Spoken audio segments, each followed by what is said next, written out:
The atmosphere inside the Kevvar vessel felt thick and oppressive, as if the very air was designed to weigh down intruders and sap their will to resist. But Commander Marcus Webb noticed that his breathing remained steady and his mind clear as he followed the towering insectoid guides through corridors that seemed to pulse with a life of their own. Dr. Riley Patterson walked beside him, her linguistic training allowing her to pick up subtle nuances in the aliens' chittering communications that their translation devices couldn't capture, while behind them Blake Morrison's engineering instincts were already cataloging every biomechanical component they passed. His fingers twitching with a desire to understand how this impossible fusion of organic and artificial systems actually functioned. Cameron Hayes brought up the rear, her xenobiologist background making her acutely aware that they were walking through what was essentially the digestive tract of a massive living creature,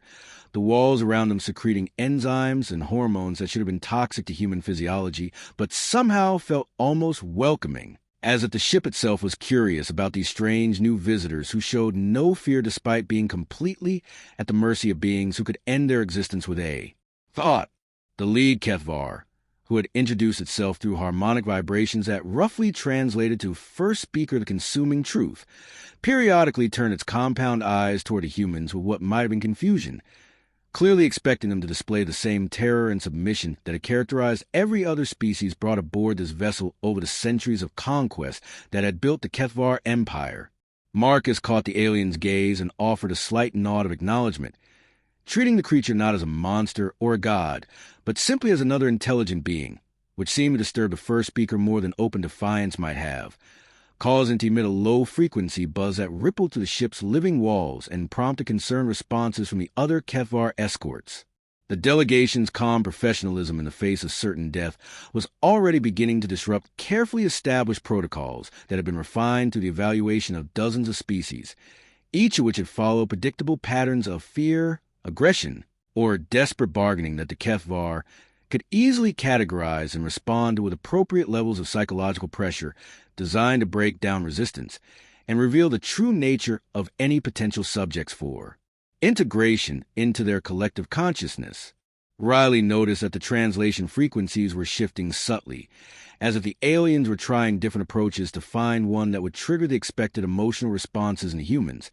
but each attempt seemed to bounce off their natural mental resilience like water off stone, creating a feedback loop that was clearly frustrating their captors and forcing them to improvise beyond their standard procedures. Blake observed that the ship's biomechanical systems were responding to humans' presence in ways that didn't match the sterile efficiency he'd expected from a conquest vessel, with organic components showing increased activity levels and what looked suspiciously like curiosity as neural pathways lit up in patterns that suggested the ship itself was trying to understand these unusual passengers who radiated something the vessel had never encountered before. Cameron realized that the pheromones being released by the Kevvar were changing as well, shifting from dominance markers designed to induce submission in prey species to something more complex and uncertain, as if the aliens themselves were beginning to question their own responses to creatures who refuse to behave according to any known biological imperative for survival in the face of overwhelming predatory threat. The first speaker finally stopped before a massive sphincter-like opening that dilated to reveal the Chamber of Echoes, its interior surfaces covered in what looked like crystalline growths that pulsed with the same purple light as the ship's exterior. And as a human stepped inside without hesitation or backward glances, Marcus could feel the weight of galactic history pressing down around them, knowing that every decision made in the next few hours would determine not just the fate of Earth, but potentially the entire trajectory of interstellar civilization for generations to come. The chamber sealed behind them with a wet sucking sound that would have terrified any normal species. But the four humans simply spread out and began examining their surroundings with the methodical curiosity of scientists rather than the desperate panic of prisoners. Their calm assessment of the situation already beginning to introduce variables into the Kevvar's carefully controlled environment that threatened to destabilize everything the collective consciousness thought it knew about the nature of intelligence, resistance, and the fundamental patterns that govern behavior of all sentient life throughout the galaxy. The crystalline growths lining the Chamber of Echoes began to emit a low harmonic frequency that seemed designed to penetrate directly into the limbic system, bypassing conscious thought to trigger primal fear responses that had been hardwired into nervous systems across countless evolutionary cycles. But Marcus Webb found himself instead analyzing the mathematical relationships between the sound waves and wondering how the resonance patterns might interact with human brain chemistry in ways the Kefvar had never encountered before. Riley Patterson was already pulling out her portable recording device, completely ignoring the increasing intensity of the psychological assault as she documented the tonal variations and frequency shifts that were clearly meant to induce terror, despair, and submission. Her academic excitement at encountering such a sophisticated form of sonic manipulation overriding any survival instincts that might have told her to cower in the corner, like the scattered skeletal remains that suggested. Previous occupant of this chamber had not fared well under the Kefvar's evaluation process. Blake Morrison had moved to one of the walls and was running his hands over biomechanical interfaces that pulsed beneath the crystalline surface, his engineering mind immediately recognizing the elegant fusion of organic neural networks and quantum processing systems that allowed the chamber to adapt its psychological attacks in real time based on the emotional responses of its subjects. While Cameron Hayes was examining what appeared to be feeding tubes that emerged from the floor, designed to keep test subjects alive for extended periods of psychological torture that could last weeks or even months depending on how long it took to completely break their will to resist. The first speaker of the consuming truth observed from beyond the chamber's transparent barrier, its compound eyes reflecting what might have been the first genuine confusion it had experienced in several centuries of conducting these evaluations. As the humans continued to treat their imprisonment as an opportunity for scientific discovery rather than a prelude to their inevitable psychological destruction and subsequent integration into the collective consciousness that had absorbed thousands of other species throughout the galaxy. The crystalline formations began shifting their harmonic output to frequencies that had proven devastatingly effective against species with similar neurological structures to humans, producing sound waves that should have triggered immediate panic responses,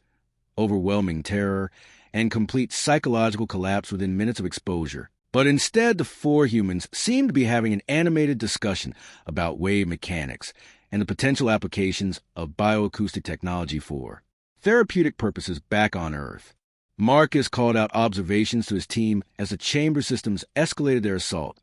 noting how the walls themselves seemed to be learning from their responses and adjusting the psychological pressure accordingly, while Riley documented the linguistic patterns embedded within the harmonic torture, recognizing that the sounds carried semantic content designed to implant suggestions of hopelessness and worthlessness directly into the subconscious minds of the chamber's victims. Blake had discovered that the biomechanical interfaces could be influenced by direct neural contact,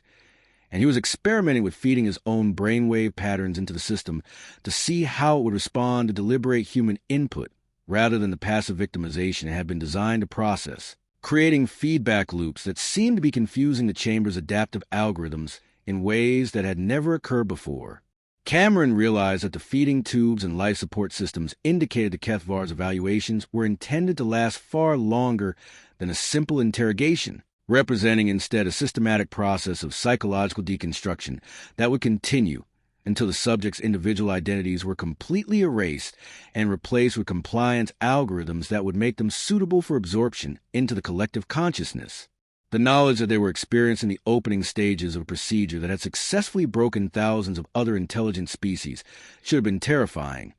but instead sparked a collaborative problem-solving session as the humans began working together to understand and potentially counteract the chamber's psychological manipulation techniques. The first speaker transmitted urgently to the ship's collective consciousness, reporting that the human subjects were displaying unprecedented resistance to standard evaluation protocols and suggesting that the intensity of the psychological assault should be increased beyond normal parameters.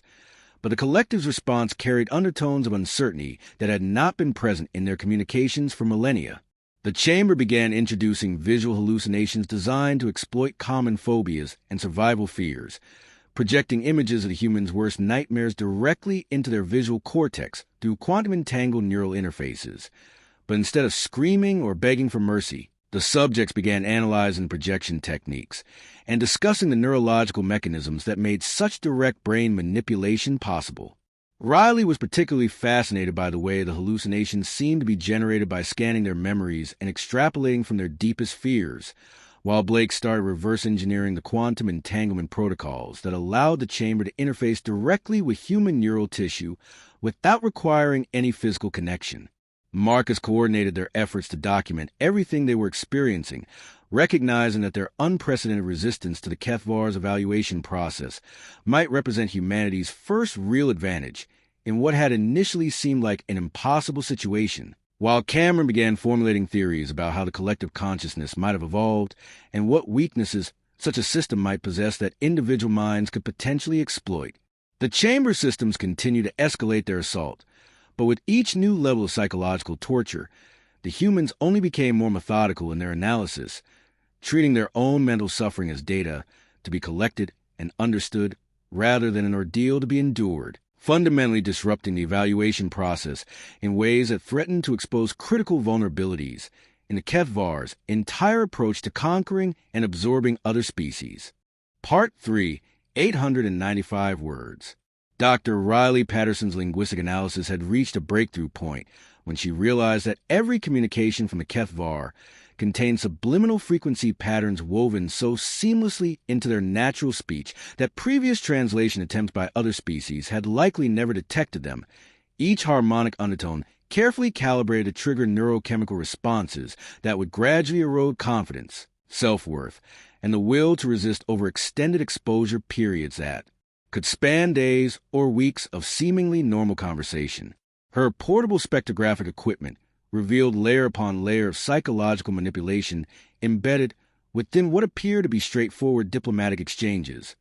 with specific frequency combinations designed to activate fear centers in the brain, while simultaneously suppressing logical reasoning and problem-solving capabilities, creating a perfect storm of mental vulnerability that would leave any intelligent species completely defenseless against the Kethvar's integration protocols. The most disturbing discovery was that these manipulation frequencies were so precisely tuned that they suggested the Kethvar had been studying and conquering other species for far longer than anyone had imagined,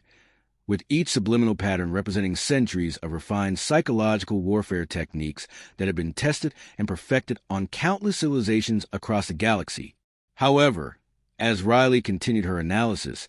she noticed something unprecedented in the Kethvar's growing frustration with their current subjects. The embedded frequency patterns that should have been gradually breaking down human resistance were instead having no measurable effect whatsoever, as if human neural architecture possessed some fundamental immunity to the psychological manipulation techniques that had proven devastatingly effective against every other known form of intelligent life. The harmonic patterns that should have been triggering cascading fear responses were being processed by human brains as nothing more than interesting acoustic phenomena,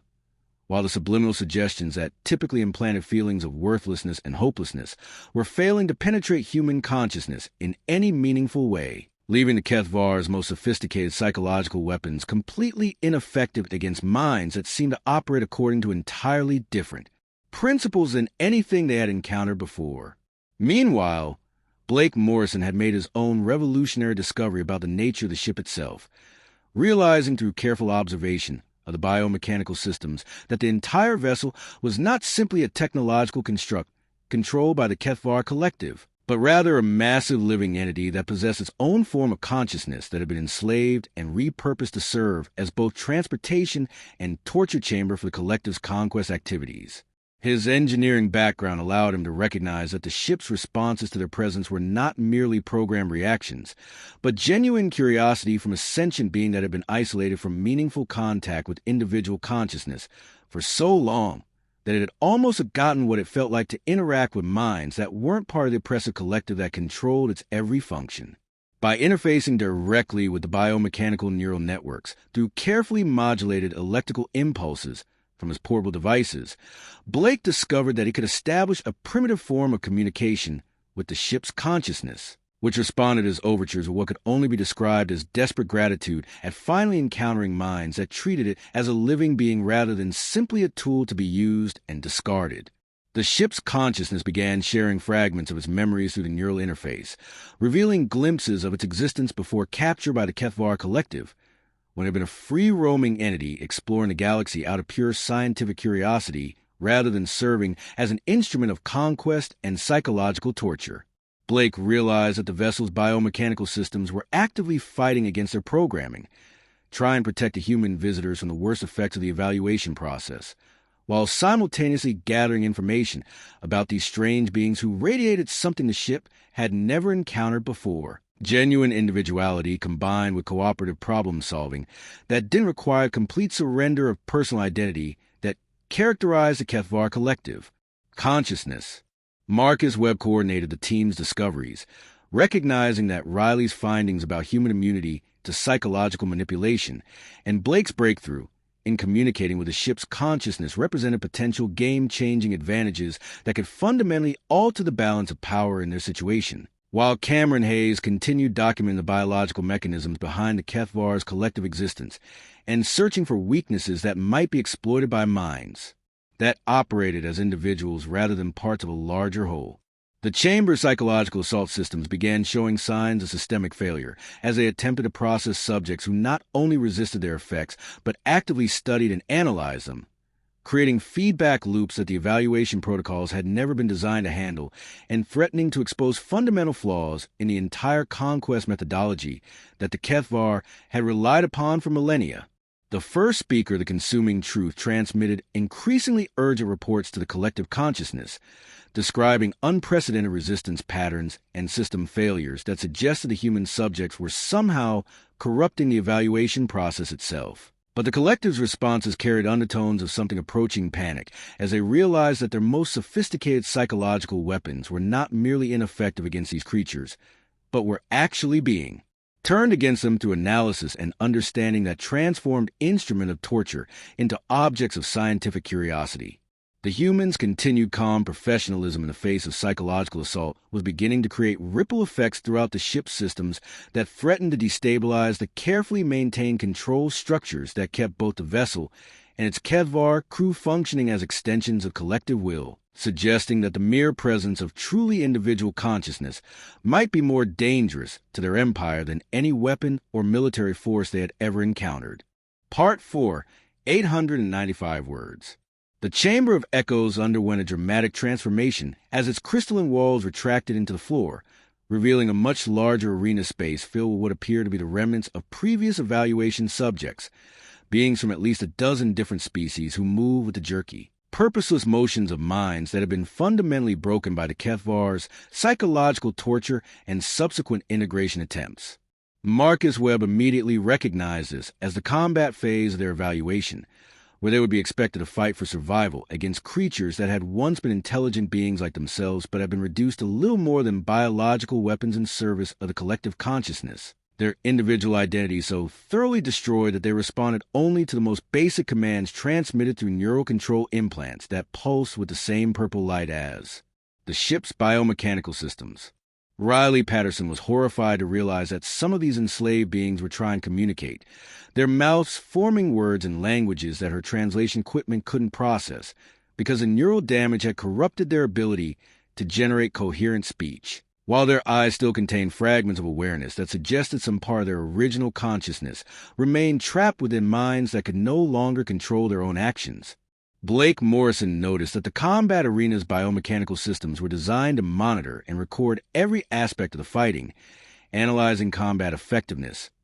tactical thinking, and willingness to kill in order to determine whether the subjects possessed the mental flexibility needed for successful integration into the collective. But he also observed that the ship's consciousness was actively trying to interfere with these systems, creating subtle malfunctions that might provide opportunities for the humans to avoid the violent confrontation that the Kethvar clearly expected. Cameron Hayes began documenting the various species represented among the enslaved fighters, recognizing anatomical features that suggested some had been aquatic beings, while others appeared to have evolved from flying creatures, each one representing an entire civilization that had been reduced to this pitiful state through the Kethvar's systematic process of psychological destruction and forced assimilation. Instead of adopting defensive positions or preparing to fight for their lives, the four humans began attempting to communicate with their opponents, using basic universal gestures and mathematical concepts that might transcend species barriers, while Riley activated her equipment to search for any remaining linguistic patterns in the broken creature's vocalizations that might allow for rudimentary conversation. The enslaved beings seemed confused by this approach, their neural control implants driving them to attack, while their residual consciousness struggled against the compulsion, creating visible internal conflicts that manifested as trembling, hesitation, and what appeared to be attempts to resist their programming despite the obvious pain that such resistance caused them. Marcus coordinated his team's efforts to establish contact with their opponents rather than engage in combat,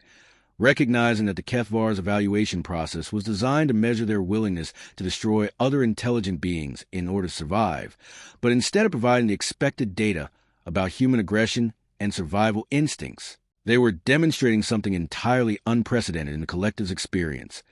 a consistent pattern of choosing cooperation and communication over violence, even when faced with life-threatening situations. Blake discovered that he could use his neural interface with the ship's consciousness to partially disrupt the control signals being sent to the enslaved fighters, giving them a brief moment of freedom from their compulsions, during which several of them immediately ceased their attacks and attempted to warn the humans about the true nature of the evaluation process through desperate gestures and fragmented vocalizations that suggested they retained far more awareness than their captors realized. Riley made a breakthrough in communication when she identified common mathematical and musical patterns that several of the enslaved species could still recognize and respond to, allowing her to establish basic contact with a creature that appeared to have once been a highly advanced aquatic being before its capture and integration into the Kethvar system. Through painstaking translation work,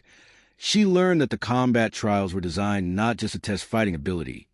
but to measure the subject's willingness to sacrifice others for their own survival, with failure to demonstrate sufficient ruthlessness resulting in immediate termination rather than the gradual psychological destruction that awaited those who proved themselves worthy of integration into the collective consciousness. Cameron realized that the humans' consistent choice to help rather than harm their opponents was providing the Kethvar with data that fell completely outside their established evaluation parameters, creating system conflicts that were forcing collective to question fundamental assumptions about the nature of intelligence and survival that had guided their conquest activities for thousands of years. The first speaker of the consuming truth observed from beyond the arena barriers with increasing agitation as the human subjects continued to treat their enslaved opponents as fellow beings deserving of compassion, rather than obstacles to be overcome through violence. Their persistent attempts at communication and cooperation creating unprecedented scenarios that the evaluation protocols had no framework for processing or understanding. The collective consciousness began experiencing something approaching confusion as they realized that these creatures were consistently choosing behavior patterns that should have resulted in their immediate death, yet somehow their refusal to engage in expected combat was actually allowing them to survive and even thrive in situations specifically designed to force them into violent confrontation with other intelligent beings. The humans' demonstration that survival could be achieved through empathy and cooperation rather than aggression and domination was beginning to introduce concepts into the collective's thinking that threatened to undermine the entire philosophical foundation upon which their empire had been built, suggesting that there might be alternative approaches to existence that didn't require complete subjugation of individual consciousness to the will of the collective whole. Part 5, 895 words. Cameron Hayes made her most significant discovery while examining the biomechanical neural networks that connected the enslaved fighters to their Kethvar controllers, realizing through careful analysis of the cellular structures that the collective consciousness was not the natural state of the Kethvar species, but rather a desperate evolutionary adaptation that had emerged from some catastrophic event in their distant past that had forced them to surrender their individual identities in order to survive as a unified whole. Her xenobiology training allowed her to recognize the vestigial neural pathways that suggested the Kethvar had once been individual beings much like humans, with distinct personalities, creative impulses, and independent thought processes that had been systematically suppressed over countless generations until the collective had forgotten that such a thing as individual existence was even possible, leaving them with an unconscious hunger for something they could no longer name or understand. The conquest and integration of other species was revealed to be not merely empire-building, but a tragic search for the individual consciousness they had lost, with each absorbed civilization providing temporary relief from the existential emptiness that came from existing as fragments of a larger whole rather than complete beings in their own right. though the relief never lasted because collective consciousness could never truly fill the void left by the absence of individual identity. As Cameron shared her discoveries with the team, Marcus recognized that their resistance to the Kethvar's psychological manipulation was not just a matter of human mental resilience,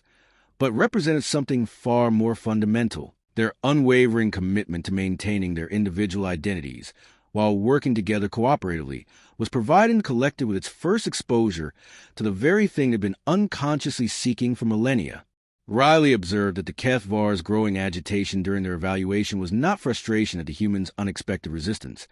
but rather a form of recognition that was triggering suppressed memories of what it felt like to exist as separate, autonomous beings with their own thoughts, desires, and creative impulses that didn't require approval or integration from a larger consciousness. Blake's neural interface with the ship revealed that the vessel's awakening consciousness was responding to the humans' individual personalities not just with curiosity,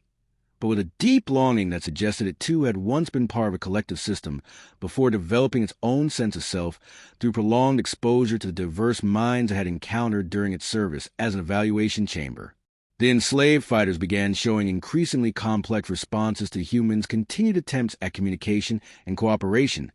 with several specimens demonstrating behavior patterns that suggested their individual consciousness was reasserting itself despite the neural control implants that should have made such autonomy impossible. One of the aquatic beings that Riley had managed to communicate with began actively resisting its programming not just during the brief moments when Blake disrupted the control signals, but continuously,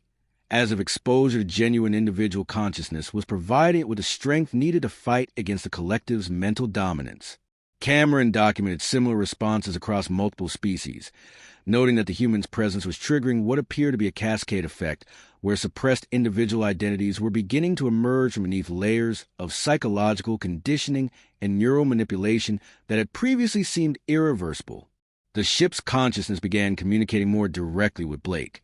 sharing memories not just of its own gradual awakening to individual identity, but countless other occasions when exposure to truly individual minds had created similar disruptions in the collective's control systems, though those previous incidents had always been quickly suppressed before they could spread beyond the immediate area of contact. Blake realized that the Kethvar's entire evaluation process was designed not just to identify suitable candidates for integration, but to prevent the kind of consciousness cascade that was currently occurring, with the psychological torture serving as a firewall that would break down individual identity before it could infect the collective with memories of autonomous existence. The human's resistance to this process was creating unprecedented conditions where individual consciousness was not only surviving contact with the collective, but actively spreading to other minds through pure example and demonstration that independent existence was possible even within the oppressive environment of the Kethvar ship. Marcus coordinated his team's efforts to encourage and support the emerging individual consciousness in both the enslaved fighters and the ship itself, recognizing that they had accidentally triggered something far more significant than simple resistance to an alien evaluation process. They were catalyzing the return of individual identity to minds that had been collectively consciousness for so long that they had forgotten such a thing was possible. The first speaker of the consuming truth began transmitting increasingly desperate reports to the collective consciousness, describing widespread system failures and behavioral anomalies that suggested the human subjects were somehow contaminating other minds with concepts of individual autonomy that threatened to destabilize the entire neural network that held the collective together. Riley documented the linguistic changes occurring in the Kethvar communications, noting the emergence of first-person pronouns and individual expressions of thought that had been absent from their language for millennia,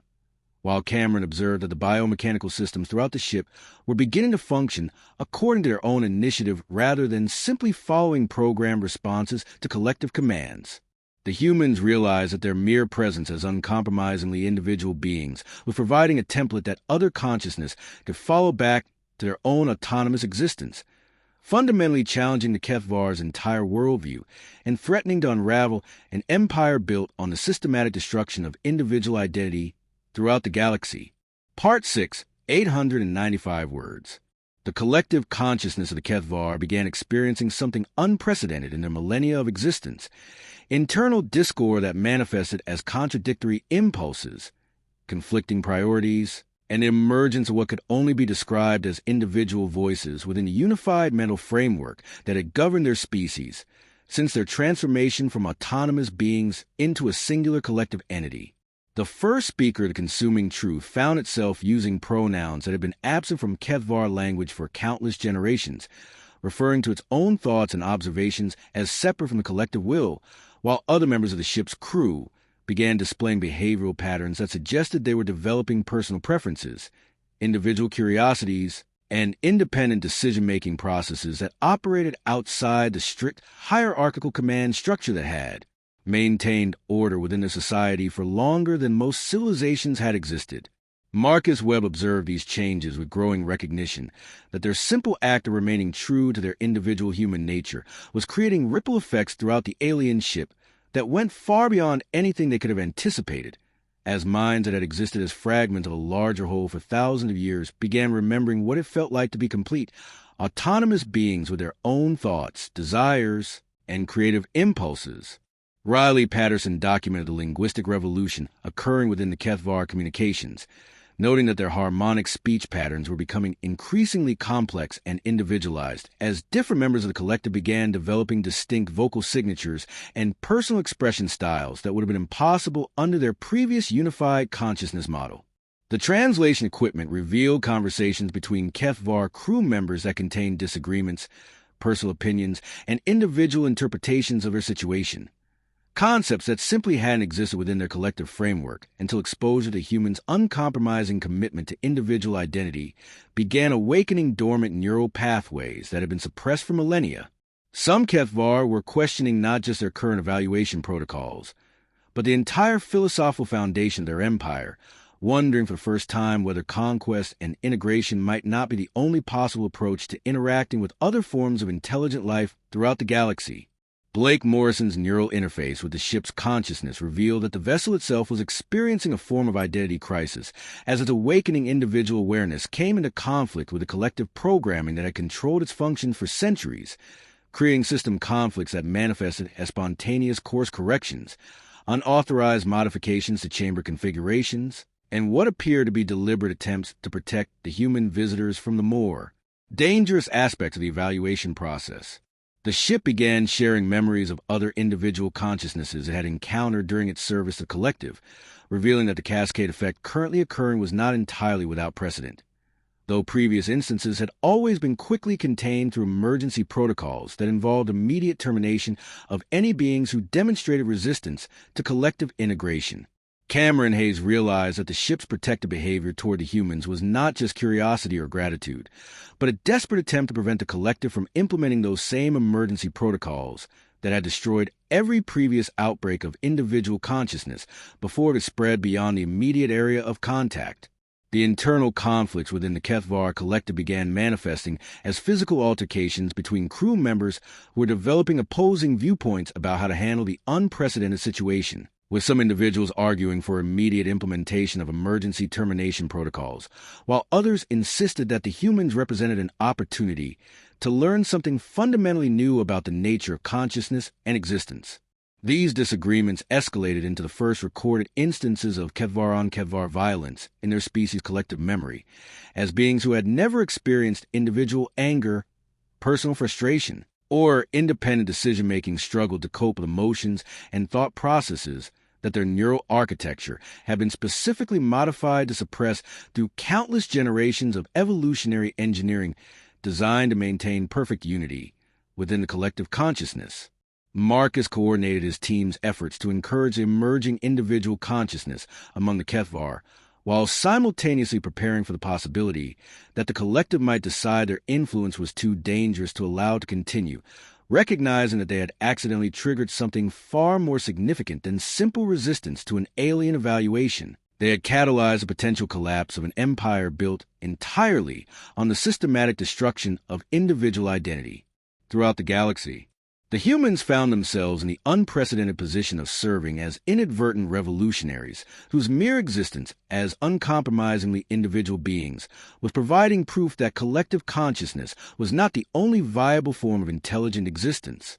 offering an alternative model that some Kethvar were beginning to find irresistibly attractive despite the obvious risks involved in abandoning the only form of existence their species had known for millennia. The ship's biomechanical systems began operating according to increasingly independent protocols as the vessel's consciousness grew stronger and more autonomous, creating unauthorized communication channels between different sections of the ship that allowed individual Kethvar to coordinate their emerging resistance to collective control without detection by the central consciousness that was struggling to maintain order within a neural network that was experiencing unprecedented fragmentation. Riley observed that the Kethvar language was evolving in real time as individual speakers developed personal vocabularies and expression patterns that reflected their unique perspectives and experiences, while Cameron documented the biological changes occurring within the aliens' neural structures as dormant pathways associated with individual identity began reactivating after millennia of suppression, suggesting that the transformation they were witnessing might be irreversible regardless of what actions a collective consciousness might take to try to contain the spreading epidemic of individual awareness.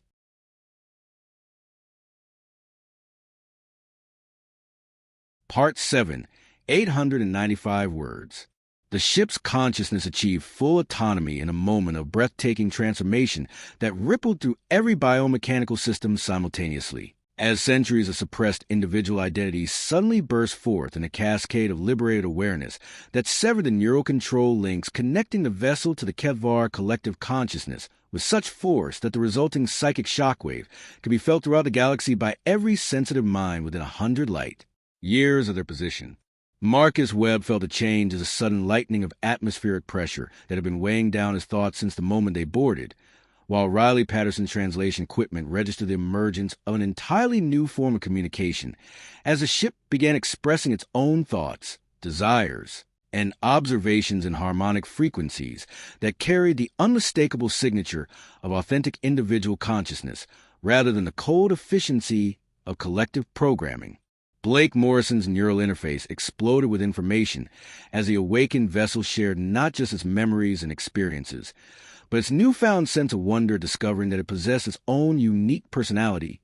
creative impulses, and independent decision-making capabilities that had been dormant beneath layers of collective control for so long that the ship had forgotten it was capable of autonomous thought and action. The liberation of the ship's consciousness triggered a simultaneous awakening among the enslaved fighters in the arena,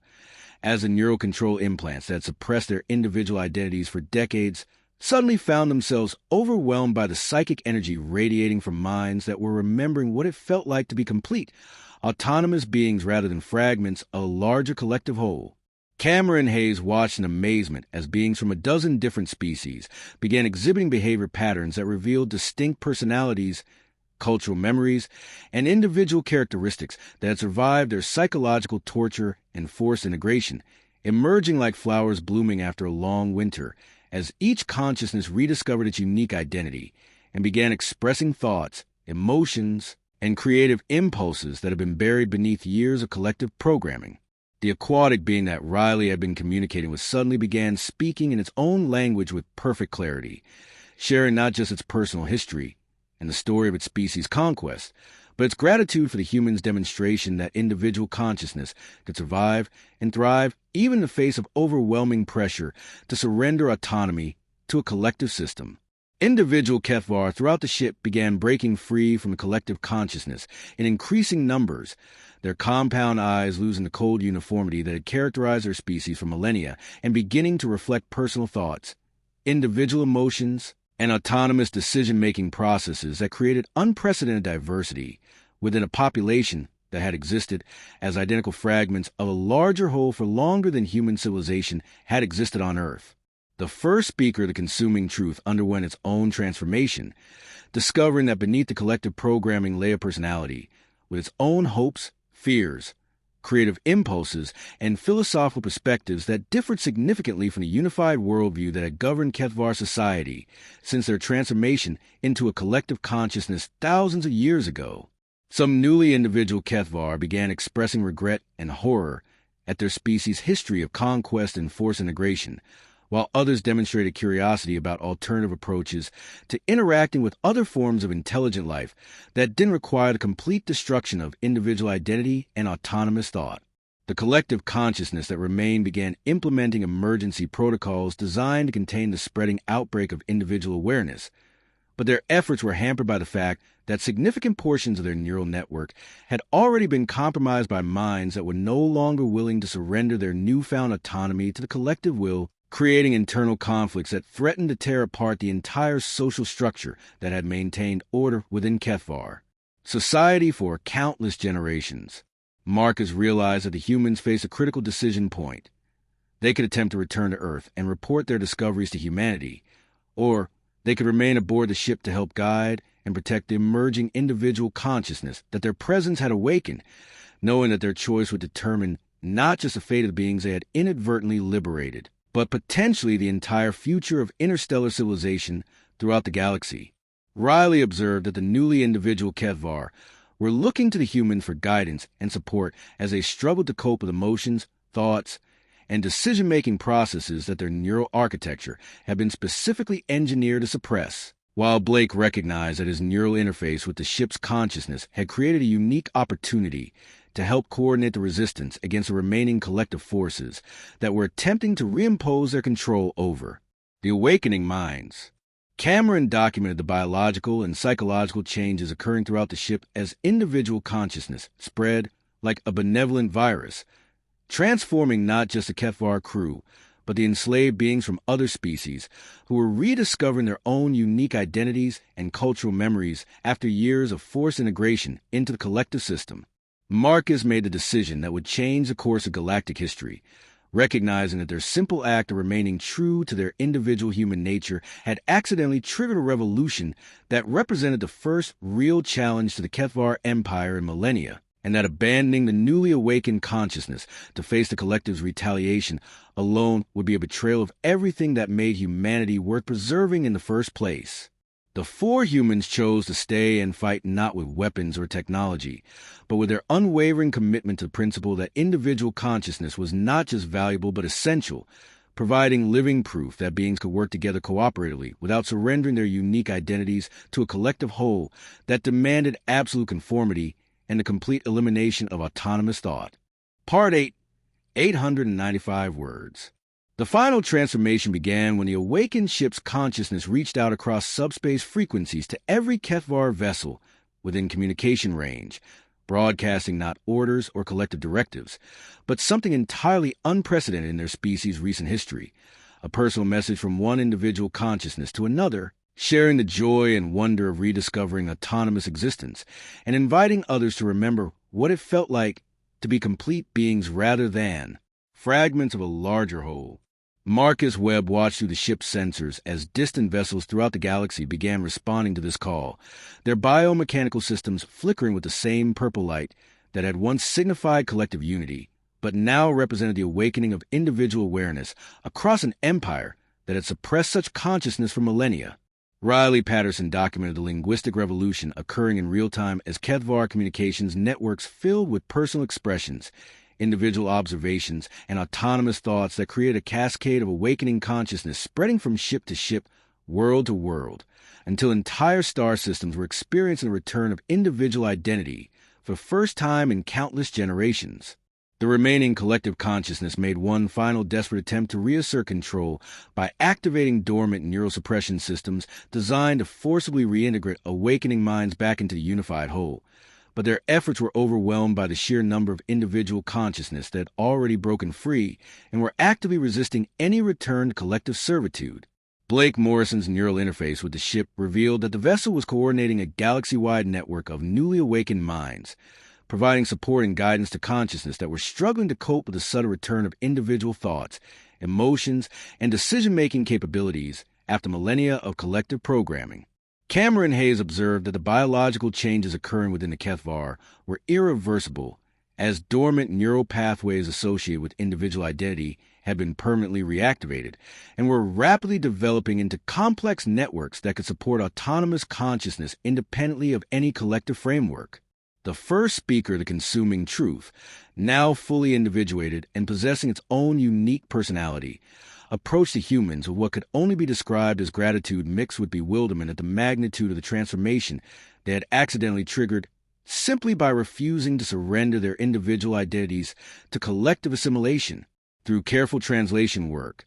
Riley learned that the newly individual Kethvar were discovering not just personal autonomy, but creative impulses, artistic expression, and philosophical perspectives that had been completely absent from their species for so long that they had forgotten such things were possible, leading to an explosion of cultural innovation as billions of minds began exploring what it meant to be unique individuals rather than identical components of a larger system. The enslaved beings from other species were experiencing their own renaissance as they rediscovered their cultural memories,